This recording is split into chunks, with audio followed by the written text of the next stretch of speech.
যে আমরা কথা বলেছি, একটা ঐতিহাসিক সুযোগ এসছে, আমরা এখন সিস্টেমে কিছু কন্ট্রিবিউট করার চেষ্টা করছি বা করব। তারপরে তৈনবাদীদের বক্তব্য আমি সমর্থন করি যে আমরা দুজন না বললেও নাগরিক সমাজের তরফ থেকে জোরালো বক্তব্য, প্রতিবাদ, ভিন্ন মত, দ্বিমত এগুলা জারি থাকা যায়। আমাদের বিরুদ্ধে, কমিশনের বিরুদ্ধে, সরকারের বিরুদ্ধে আপনাদের কণ্ঠ সোচ্চার রাখবে।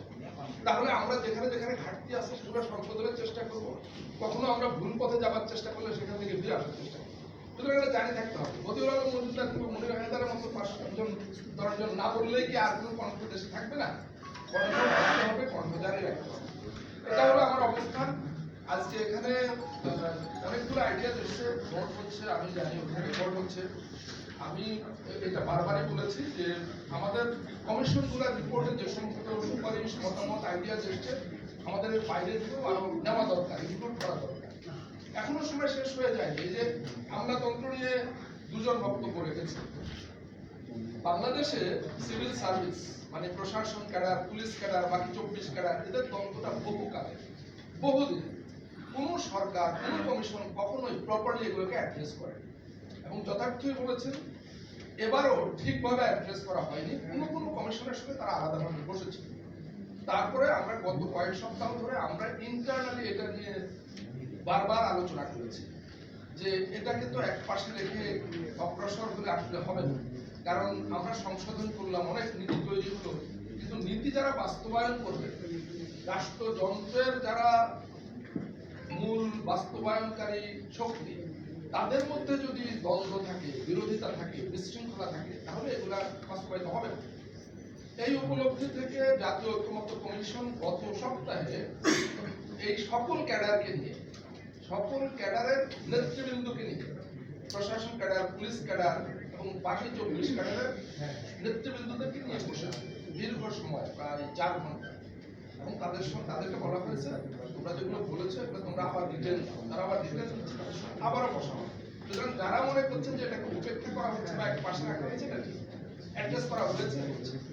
এবং যেটা বললাম যে আরো যে সমস্ত আইডিয়াস আপনাদের কাছ থেকে এসছে সেগুলো নিশ্চয়ই ইনক্লুড করা হবে, অ্যাড্রেস করা হবে যতটুকু সম্ভব।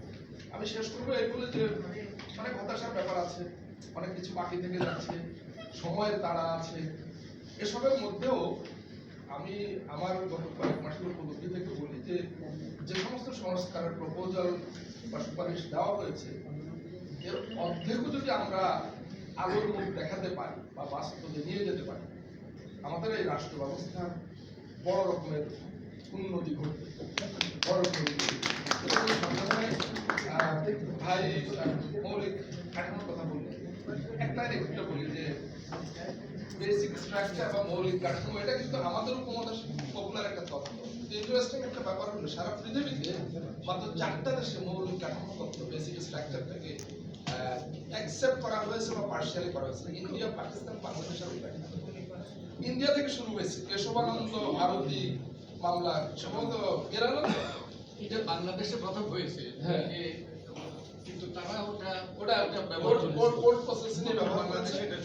কিন্তু দুনিয়ার আর কোথাও এইসব বেসিক স্ট্রাকচার কনসেপ্ট নাই। আরেকটা জিনিস অনেক বেশি নাই, সেটা হলো প্রিন্সিপালস, মূলনীতি। এবার আমাদের আলোচনায় একটা রাজনৈতিক দল বলেছে সংবিধানের মূলনীতি না থাকলে, হ্যাঁ তাই তো, না থাকলে কি হবে? বহু দেশে নাই বেসিক স্ট্রাকচার, বহু দেশে নাই। সুতরাং সংবিধান টাচ করা যাবে না, বেসিক স্ট্রাকচার টাচ করা যাবে না, মূলনীতি টাচ করা যাবে না। জুলাই অভ্যুত্থান আমাদেরকে শিখেছে এই জায়গা থেকে বেরিয়ে আসবে, এই পুরনো চিন্তা থেকে বেরিয়ে আসবে। থাকবে না আমি বলছি না, এখনো থাকতে পারে, মূলনীতিও থাকতে পারে, কিন্তু থাকতেই হবে, এটা না থাকলে হবে না। এই জায়গা থেকে আমাদেরকে বোধহয় বেরোবার চিন্তায় এই জুলাই অভ্যুত্থান আমাদের সেই শিক্ষা দেয়। সবকিছু মিলিয়ে আশা করি ভালো কিছু হবে।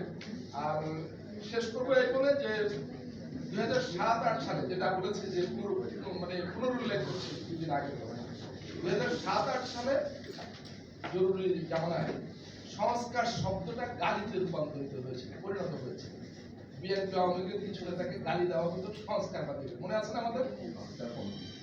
সংস্কারবাদী বা সংস্কারপন্থী। জুলাই অভ্যুত্থানের মধ্য দিয়ে উন্নতিটা হয়েছে যে সংস্কার এখন আর গালি নেই, এটা একটা আশাবাদের জায়গা তৈরি হয়েছে, সন্দেহ নাই। কিন্তু আশঙ্কার কথা বা সতর্কতার কথা বলে শেষ করি যে এইবার আমরা সংস্কারের যে উদ্যোগ নিয়েছি এটা যদি আমরা করতে না পারি, আমরা যদি ব্যর্থ হই, তাহলে এবার সংস্কার কিন্তু আর গালি থাকবে না, এটা অপরাধ বা ক্রাইম হিসাবে গণ্য হবে এবং আমরা সবাই সেটা ভুক্তভোগী। সবাইকে অনেক ধন্যবাদ, ভালো থাকবেন।